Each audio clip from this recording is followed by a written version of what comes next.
Salam. Salam damai sejahtera, puji Tuhan, luar biasa. Begitu banyak anak Tuhan berespon, menerima undangan, panggilan Tuhan untuk semeja seperjamuan bersama dengan persekutuan orang percaya, mengingat akan kematian dan karya Yesus melalui sakramen perjamuan kudus. Saudara-saudaraku yang kekasih dalam kasih Tuhan kita Yesus Kristus, bagian firman Tuhan yang akan melengkapi saya dan saudara dalam mempersiapkan diri kita untuk menerima pelayanan sakramen perjamuan kudus adalah bagian dari kesaksian Rasul Yohanes. Dalam surat Yohanes, 1 Yohanes surat pertama dari Yohanes ini, ia mengungkapkan sebuah penegasan tentang siapa dirinya dan mengapa ia harus bersaksi. Penegasan ini cukup jelas karena di ayat yang pertama ia mengatakan bahwa apa yang ia saksikan datang dari apa yang dia dengar, apa yang dia lihat, apa yang dia saksikan, apa yang dia raba. Dan itu yang ia tuliskan. Dan ketika ia menuliskan hal ini, dia memiliki sebuah pikiran yang baik bahwa tulisan ini diperuntukkan kepada semua orang yang membacanya supaya kita memperoleh persekutuan bersama dalam hidup bersama. Itu bisa terbaca di ayat yang ketiga. Supaya kamu pun beroleh persekutuan dengan kami. Dan yang kedua, supaya sukacita kami menjadi sempurna. Ayat 4. Saudara-saudaraku yang kekasih, ini mau mengatakan kepada saya dan saudara, ketika Yohanes menuliskan penegasan ini, ia mau bilang bahwa ketika orang hidup bersekutu, orang ada bersama-sama, harus memiliki pemikiran yang sama tentang pengenalan yang benar akan Yesus. Sehingga ketika kita mengambil bagian dalam persekutuan bersama, kita tidak saling menuding seorang akan yang lain.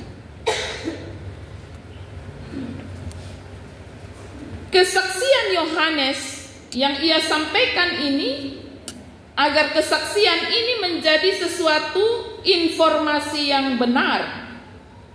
Bagaimana ia menyampaikan kepada pembaca surat ini bahwa ia sungguh-sungguh tidak hanya mendengar tentang dia. Jadi Yohanes mau bilang bahwa dia benar-benar saksi, bahwa dia bukan mendengar tentang dia, tetapi dia mendengar dari dia secara langsung. Jadi pengenalan Yohanes tentang Yesus bukan asal mendengar dari cerita orang, tapi ia juga mendengar perkataan Yesus secara langsung. Ia bukan saja melihat bersama banyak orang, tapi secara pribadi ia juga bersama-sama dengan Yesus. Ia ada bersama-sama dengan Yesus, dan karena itu ia mampu dan mau bersaksi tentang Yesus.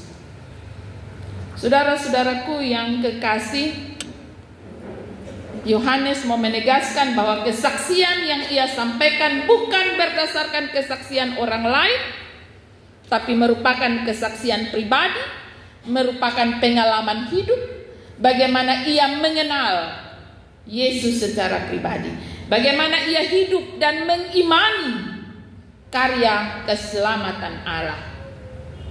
Ia sungguh-sungguh dan serius akan hal ini.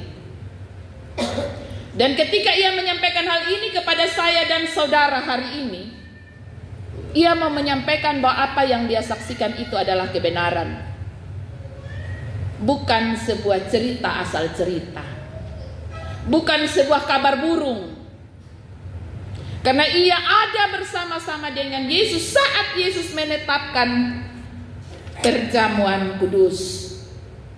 Ketika malam terakhir, Injil Lukas pasal 22 ayat 19 sampai 20 mengatakan dengan jelas, lalu ia mengambil roti, mengucap syukur, memecah-mecahkannya dan memberikannya kepada mereka, katanya, inilah tubuhku yang diserahkan bagi kamu, perbuatlah ini menjadi peringatan akan aku. Pada tempatnya Yohanes mau mengatakan, saya saksi hidup, saya ada pada saat itu, dan saya mau menyampaikan kepada semua orang, agar kita sama-sama ada dalam pemahaman yang benar tentang siapa Allah, siapa Yesus, dan mengapa kita diperintahkan untuk melakukan perjamuan kudus. Saudara-saudaraku yang kekasih, hari ini kita ada di dalam persiapan untuk menerima sakramen ini. Bacaan kita dalam perikop selanjutnya memberi penegasan tentang siapa saya dan mengapa saya diundang untuk ada dalam perjamuan kudus. Ayat 5, dan inilah berita yang telah kami dengar dari Dia, Allah adalah terang, dan di dalam Dia sama sekali tidak ada kegelapan. Kita adalah anak-anak Allah, kita adalah umat pilihan Allah, dan Allah kita adalah Allah terang. Dan di dalamnya sama sekali tidak ada kegelapan. Dan ayat kedua, jika kita katakan bahwa kita beroleh persekutuan dengan Dia, namun hidup di dalam kegelapan, kita berdusta dan kita tidak melakukan kebenaran. Saudara-saudaraku yang kekasih, ketika di perikop awal Yohanes memberi penegasan tentang Allah di dalam Yesus Kristus yang adalah terang, maka dalam perikop yang kedua dia memberi penegasan berikut kepada saya dan saudara, bahwa perjamuan kudus bukan sekedar minum roti, minum anggur dan makan roti, setelah itu selesai sampai berjumpa pada triwulan berikut. Tetapi ketika kita ada di dalam perayaan perjamuan kudus, diingatkan oleh penginjil Lukas, Yesus sendiri mengatakan, perbuatlah ini menjadi peringatan akan aku. Karena itu perjamuan kudus hanya bisa dirayakan oleh mereka yang telah dewasa dan memahami akan arti sakramen itu. Dan mereka yang dewasa disebut sebagai anggota sidik. Orang yang telah benar-benar memahami arti perjamuan. Arti perjamuan ialah duduk semeja seperjamuan dengan orang percaya. Dalam sebuah persekutuan orang percaya. Dan di dalam persekutuan orang percaya itu, kita hidup tidak boleh di dalam kegelapan. Kita hidup tidak boleh dalam kehidupan saling berdusta seorang akan yang lain. Pura-pura. Tidak ada seperti itu. Karena kita tidak sedang melakukan kebenaran. Ketika kita hidup bersama, tapi kita hidup dalam kepura-puraan. Saudara-saudaraku yang kekasih, ayat yang ke-7 saya ambil sebagai nats pembimbing yang tadi terbaca. Tetapi jika kita hidup di dalam terang sama seperti Dia ada di dalam terang, maka kita beroleh persekutuan seorang dengan yang lain. Itulah makna dari perjamuan kudus. Kita duduk semeja seperjamuan dengan orang percaya. Kita ada dalam persekutuan bersama. Dan dalam kehidupan yang bersama itu, mestinya kita hidup dalam persekutuan yang benar. Karena darah Yesus anaknya telah menyucikan saya dan saudara dari segala keberdosaan kita. Ayat 7 menyatakannya dengan jelas. Bahwa dalam persekutuan bersama kita, ketika kita melihat seorang akan yang lain, kita tidak sedang menelanjangi orang itu dengan cara pandang kita bahwa dia adalah orang berdosa, dia sesungguhnya tidak layak ada bersama dengan kita. Tapi kita melihat pada diri kita sendiri masing-masing. Kita memeriksa diri kita sendiri masing-masing. Dan Yohanes menyatakan kabar sukacita ini,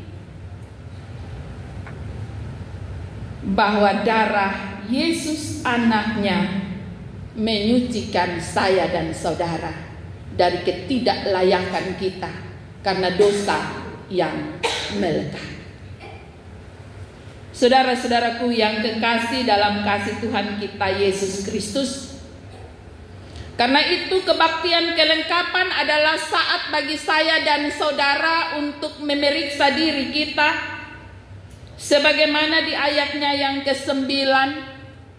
Jika kita mengaku dosa kita, maka Ia adalah setia dan adil, sehingga Ia mengampuni segala dosa kita dan menyucikan kita dari segala kesalahan kita. Siapakah kita ini? Sehingga kita bisa diundang oleh anak Allah, duduk semeja seperjamuan dengan semua orang percaya. Saya dan saudara adalah orang berdosa, tetapi di dalam kebaktian kelengkapan kita datang dan membawa keberdosaan kita. Kita datang dengan membawa keterbatasan kita. Kita datang dengan telanjang di hadapan Tuhan. Inilah aku, periksalah aku Tuhan, dan layakkanlah aku. Kita meminta Tuhan untuk melayakkan saya dan saudara, untuk ada menerima roti dan anggur nanti, yang merupakan tubuh dan darah Kristus yang dilambangkan pada pelayanan sakramen itu. Sehingga kita yang tidak layak dan berdosa ini dilayakkan oleh Tuhan, sehingga mampu menerima roti dan anggur menjadi bagian hidup dalam hidup kita yang akan terus memperbaharui hidup saya dan saudara. Karena kita tidak dapat pungkiri bahwa dosa akan terus membayangi kehidupan kita. Tetapi ketika kita datang meminta belas kasihan Tuhan, maka Ia akan melayakkan saya dan saudara. Saudara-saudaraku yang kekasih dalam kasih Tuhan kita Yesus Kristus, Allah adalah setia dan adil. Allah adalah setia akan janji-janji pengampunannya. Allah adalah Allah yang setia akan janji-janji keselamatan bagi keturunan anak Abraham. Saya dan saudara dijanjikan keselamatan. Tapi ingat bahwa Ia juga adalah Allah yang maha adil. Ia tidak akan membiarkan dirinya dipermainkan oleh kehidupan kita. Karena itu setiap kali anak Tuhan menerima perjamuan kudus, sebenarnya ia sedang membuat sebuah janji baru untuk memperbaharui hidupnya, sehingga tidak mengulang hal yang sama dari waktu ke waktu, dan ia hidup dalam pembaharuan yang benar berdasarkan janji Allah, berdasarkan kesetiaannya kepada saya dan saudara. Saudara-saudaraku yang kekasih, ayat yang ke-10 berkata, jika kita berkata bahwa kita tidak ada berbuat dosa, maka kita membuat Dia menjadi pendusta dan firman-Nya tidak ada di dalam kita. Ini mau mengatakan kepada saya dan saudara bahwa ketika kita selesai menerima roti dan anggur, dengan ucapan syukur kita menerima jamahan Tuhan dalam hidup kita. Tetapi ketika kita kembali dan menjalani cara hidup yang lama kita, maka kita menjadikan roti dan anggur yang adalah lambang dari tubuh dan darah Kristus itu menjadi pendusta. Karena kita mendustai diri kita sendiri. Kita mendustai Allah. yang telah melayakkan kita, dan kita menjadi orang-orang yang tegar tengkuk, yang selalu kembali ke jalan dan roh kedagingan. Tuhanlah yang akan memampukan saya dan saudara. Tuhanlah yang akan memberi kelayakan itu kepada saya dan saudara. Datanglah kepada Tuhan dengan hati yang penuh dengan belas kasihan dan permohonan ampun. Kiranya Tuhan memberkati dan melengkapi saya dan saudara dalam persiapan perjamuan kudus ini. Amin.